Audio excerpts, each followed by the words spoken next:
It's highly unusual for PvP games to have a proper story, especially within first-person shooters, but STALZONE, as a hybrid between an MMO and an extraction shooter, manages to do both. As a min-maxy Tarkov guy, I wanted to see everything the game had to offer as quickly as possible, including the infamous northern regions. But to do this, we have to get through the main story first. The problem here though, my weapons and gear were simply not good enough to survive the more challenging PvE later on, so we'd need to find the best way to get through this quickly to unlock these endgame regions as fast as we could.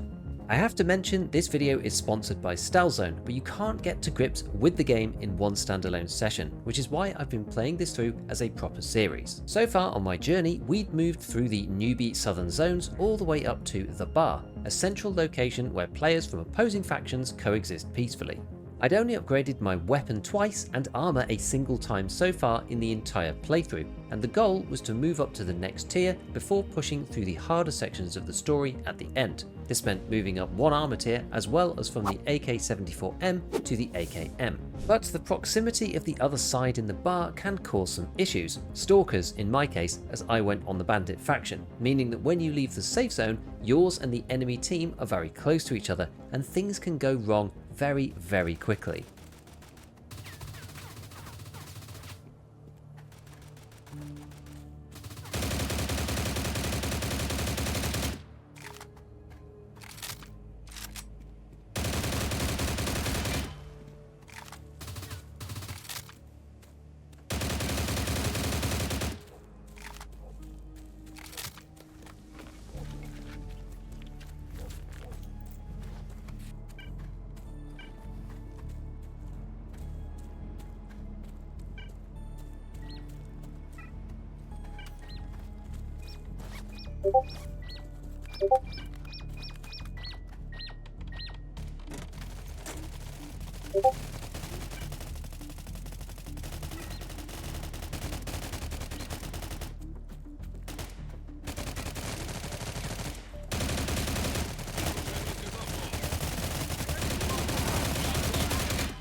Most of the time, farming resources for the upgrades is fairly straightforward and relatively safe when you're on your own side of the map.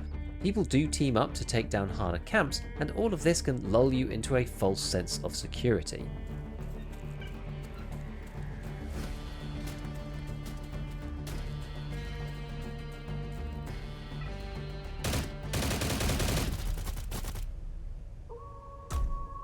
Dying while you're farming sucks. You don't lose any of your actual gear, which is what makes STALZONE relatively unique amongst the extraction adjacent games I've played recently, but you lose all the crafting materials you gathered unless you can get your bag back before they take it away. We needed to see if we could get it back before our enemy made off with it, or maybe he didn't find it in the first place.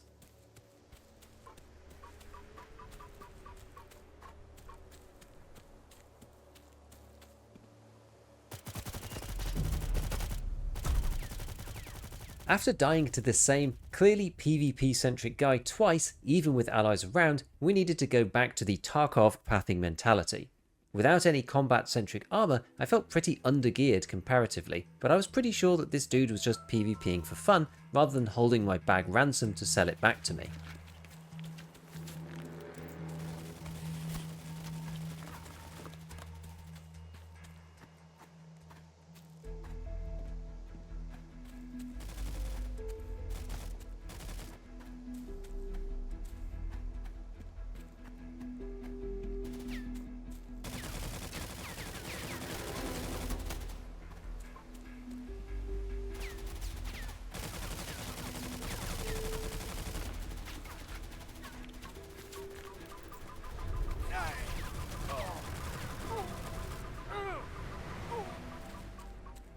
As annoying as this experience was, at least we managed to get our materials back. But this gave me a fiendish idea. What if we could farm other players for progression ourselves? See, STALZONE is strange in that you can't take the crafting materials from other people directly, even if you have their back. The best you can do is sell it back to them on the auction house, but there are items that you can buy also on the auction house that convert into 20 of the crafting materials that we need for our upgrades. These are ones that you just find in the world naturally and can sell to other players for a profit. So selling PvP'd enemies their bags back, as well as all the other ruble base items that they have on them, if done well enough, could potentially short circuit the regular grind for materials and allow us to just buy the 20 packs from the marketplace instead. Kitted out with our new plan, I ventured over to the stalker entrance of the bar and spotted our first target.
Мужики, прикройте, я пошел.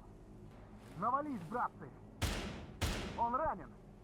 Я выбил одного. As it turns out, the AI stalkers around the base are pretty kitted too, more than me anyway, and getting sniped and blasted in CQB outside of their entrance was not going to work. We needed a change of plan, to hunt for players far from the base, but where they would be returning with the juicy loot that we so needed for our upgrades.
Well, we tried.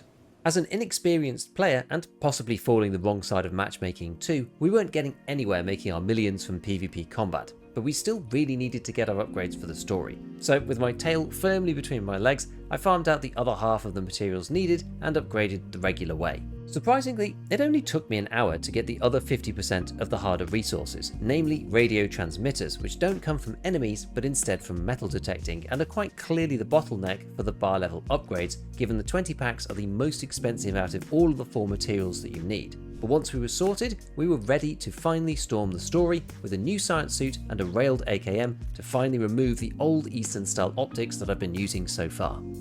But on the way to the next quest, I made a nice little find, a new artifact. Up until this point, I'd not picked up too many of them. Firstly, they hardly make any difference to your character at low levels, and secondly, I was simply not very good at spotting them. But as I got more used to the way STALZONE looks in general, it became easier to see them as they pop up near anomalies. These artifacts rule the endgame and provide the ultimate progression content for veterans, some costing many millions to buy from others to perfect a specific loadout. But for me, I was just starting to get to grips with finding common ones in the first place and had hardly seen any until now.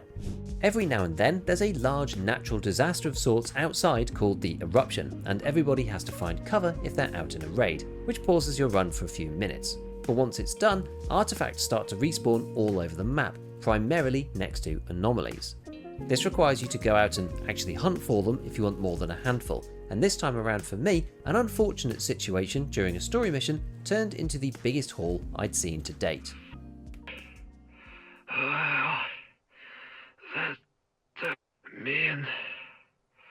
Minst vägen till mitt läge after it.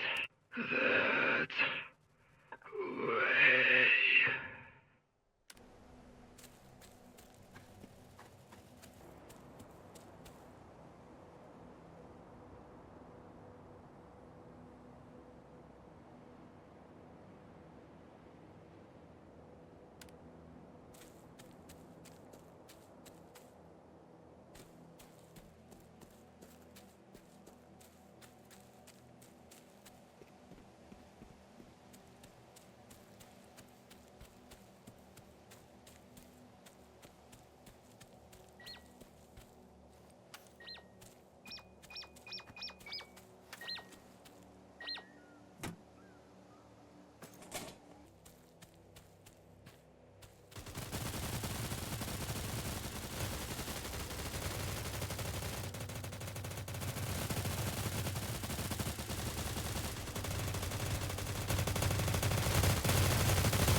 Barbed wire, as it turns out, is extremely painful in STALZONE. But on my way back to my body, I decided to check somewhere I'd never been before, and something magical happened.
Hauling all of these guys back to base and identifying them gave me the biggest artifact load that I've ever seen in this game so far. This was the point in STALZONE that surprised me the most. As I progressed through the next set of missions, the game was becoming more and more single player as I went along. Although they started off relatively straightforward, go through this door, enter into a single player instance, work your way through and kill the boss, I eventually reached the proper final pathway to the end of the story and the unlocked access to the northern regions. Halt! Who are you? Another new recruit. Can barely breathe with all of you around. By the way, why did they bring you in? What did the recruiter tell you? Oh yeah, they're sending everyone to the north these days. Okay, come on in. I'll try to keep this spoiler light, but the actual gameplay began to vary wildly. The orderly base, for example, was full of small puzzles to solve and Metal Gear Solid Light type gameplay, avoiding guards and helping people get passes to progress to the next section, from fixing engines, hacking laptops, assisting with radio transmissions and faking ID of high-ranking military officers. But after escaping the end of this mission, I was plunged into one of the hardest sections I'd seen to date, a kind of jump puzzle with no weapons.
At this stage, I was getting really close to finishing it all and was faced with the classic point of no return door for the final mission. As if to warn me of what was to come, things weren't easy immediately on entry.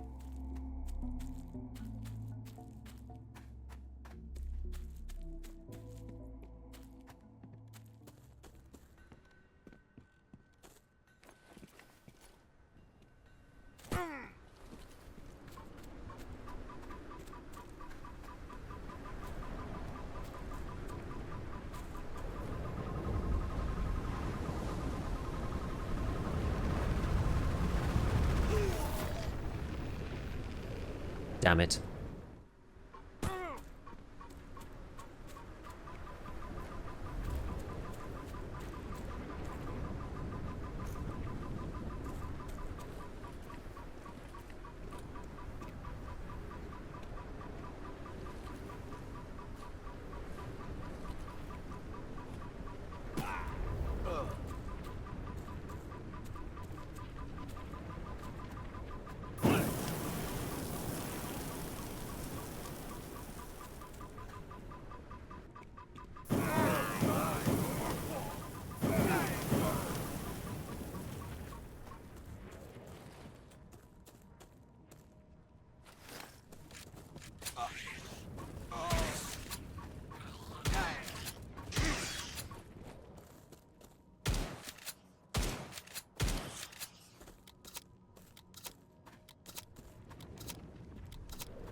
After a few false starts, I started to get into the swing of things and navigated through the map successfully, including a nice bit of STALZONE parkour.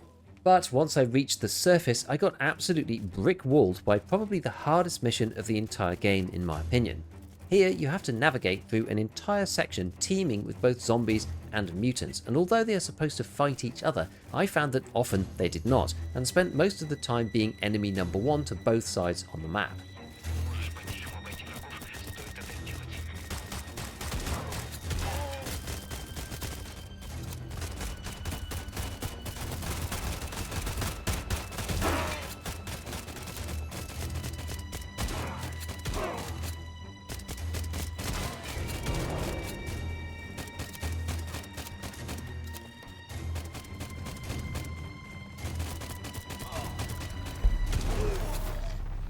The worst part here was my decision to take a regular weapon for both assault rifle and shotgun.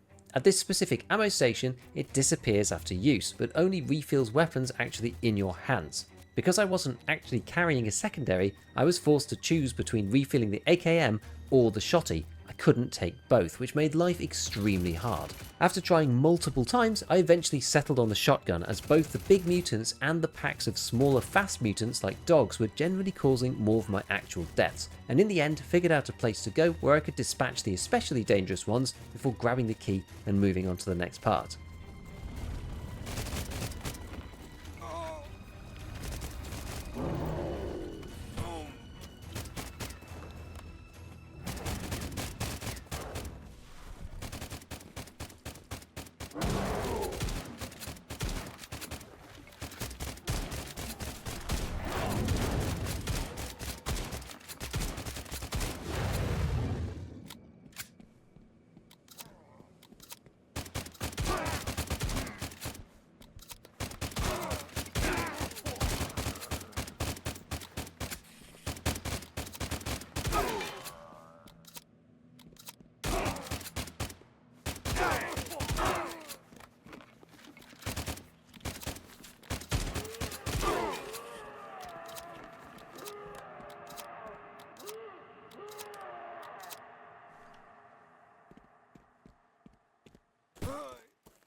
With most of the difficult sections out of the way, all that was left to do was navigate through the remaining parts, completing the story elements as required, and to get to the final bit.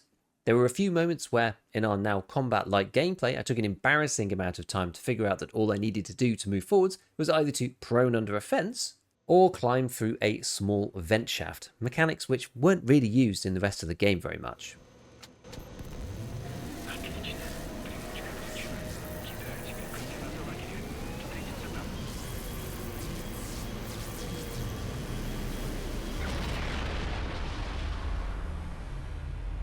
But in the final run-up to the last boss, gameplay ramped back up once more. I will admit the guard mutant gave me a bit of a surprise.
Системы. Отмена протокола «Страж». Запуск программ резервной защиты. Персоналу рекомендовано начать эвакуацию из комплекса.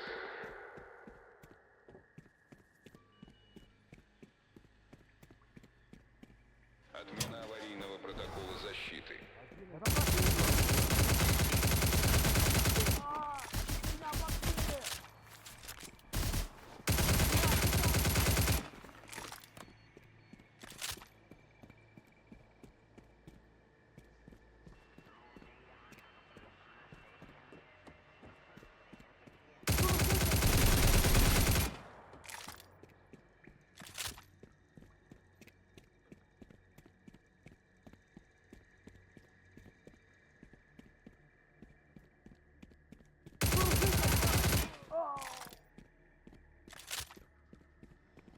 Зафиксирован взрыв на территории второго яруса. Комплекса нарушено. Запуск диагностики повреждений защитных систем. So now for the real end boss, battling through waves of enemies to finish it once and for all.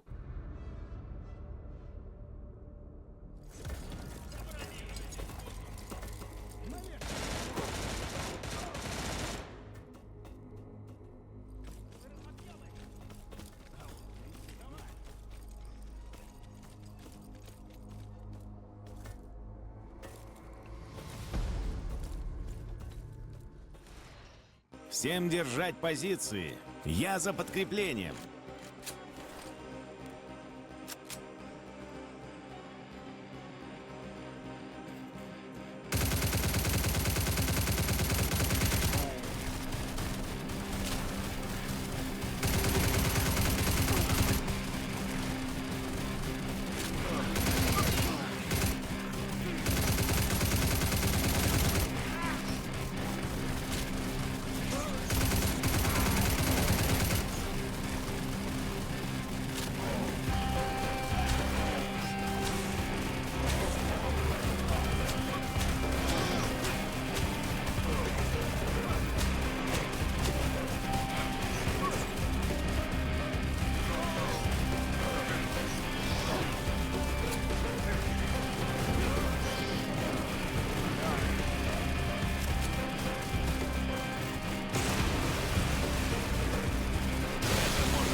Если не уничтожим шамана, то хоть похороним его под обломками.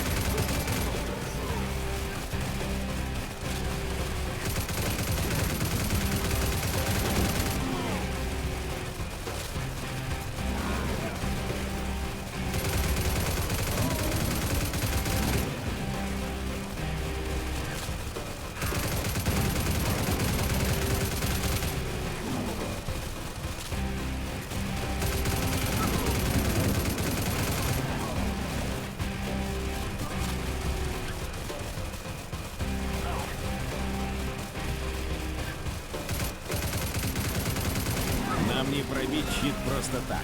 Ты должен стрелять по колоннам.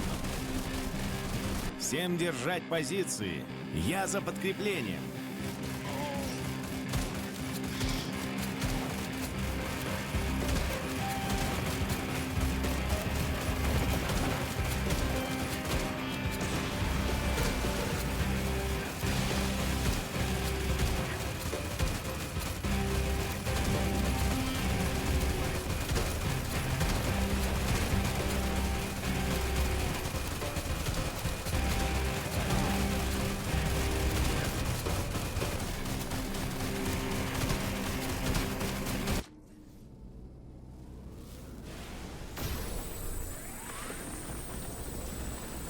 Голубой шар хранит меня, дарует мне свою силу.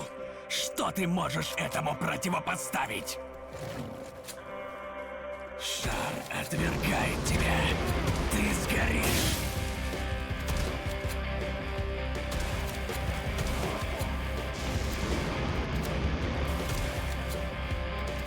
Глупец! Тебе это не поможет.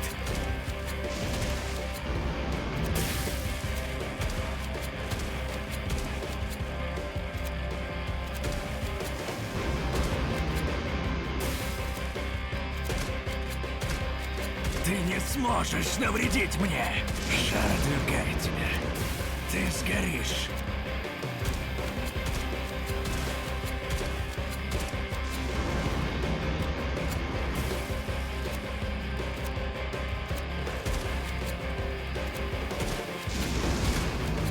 Нет, мой щит!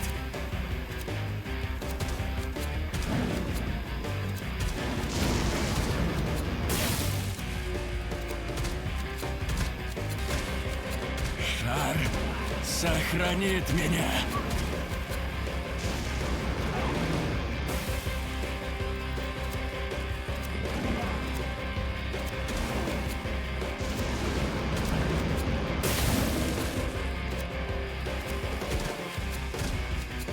Шар, я верил тебе. Я помогал тебе.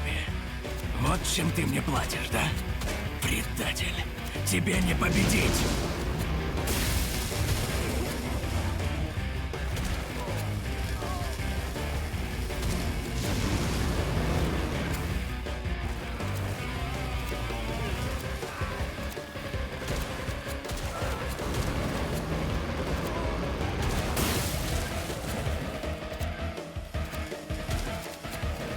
Шар отвергает тебя.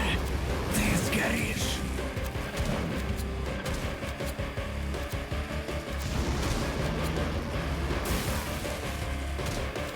Глупец! Тебе это не поможет.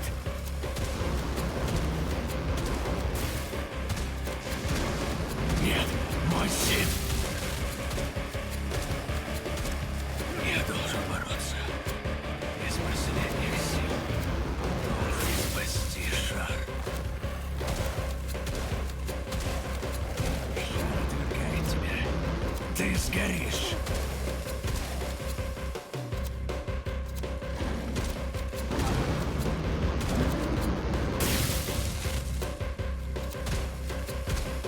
Ты не сможешь навредить мне!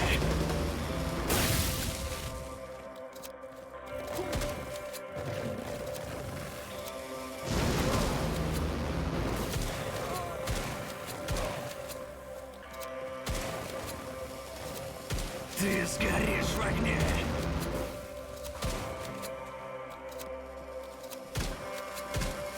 Нет, мой...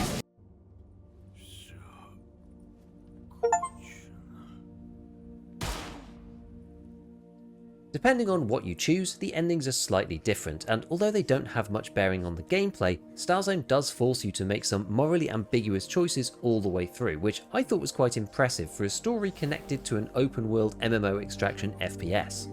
Clocking in at around 37 hours, we'd finally unlocked the final sections of the game, up in the north.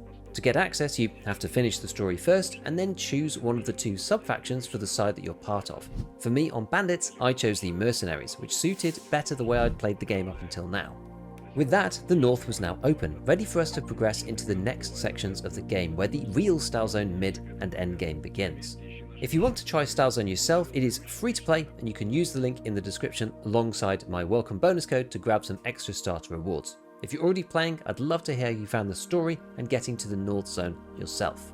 So, was rushing STALZONE's story worth it? I think, at least for me, it definitely was. I used Stalker level gear to do it, which is the blue stuff after green and white, and although it was a little grindy at the bar to get to them, I think it was well worth it to make the PvE easier in those final sections. Even with these guns and armour, some parts were really quite tough and probably would be made easier with even better gear, but many players seem to get disheartened by the amount of materials required to progress through each tech tree once you get to the bar. So don't stop at the bar, get yourself what you need and get out through the storyline, as opening up the north simply makes the game more interesting than grinding only events in the bar resource areas over and over, and it's fun to see the next level of resources opening up in the world in the northern sections, as well as new mechanics like the hideout that I have barely touched at the moment and you don't get access to before. This is keeping things fresh and drastically increases the enjoyment of the exploration and the game world once you're no longer gated into those same areas over and over. So next up, if you haven't checked out my 8 tips for new players, you can see that one here. Otherwise, as usual, a big shout out to all my patrons, and as always, have fun in your raids.